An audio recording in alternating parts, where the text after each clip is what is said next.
হয়েছে? না বলই তো মনে হচ্ছে বড় হয়েছে। তার দাম কত ভাই? ওই মিয়া টিপান কেন? দেখি তাজা আছে কিনা। ওই ধর তো। এই, কি কেমন লাগে আমার? হ্যাঁ কেমন লাগে? মানুষের এই এক বদ অভ্যাস, কোনো কিছু দেখলেই খোঁচা মারতে ইচ্ছা করে, টিপা দেখতে ইচ্ছা করে, রাস্তায় কুত্তা দেখলে লাথি দিতে ইচ্ছা করে, গরু কিনতে গেলে ল্যাঞ্জা উঁচা করে কিনতে হয়। কেন?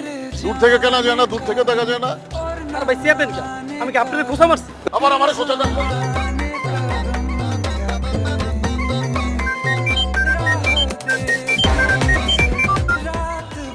হ্যালো, এই কই তুমি? এই তো বাজারে গেছিলাম, বাসায় যাচ্ছি। গার্লফ্রেন্ডের আজ গায়ে হলুদ, অন্য জায়গায় বিয়ে হয়ে যাচ্ছে, আর উনি আরে কি বলো তুমি? গায়ে হলুদ মানে? আরে কি বলো, আমি এক্ষুনি আসছি, দাঁড়াও। জগর ভাই, বোয়াল মাছের মাথা রে, বোয়াল মাছের মাথা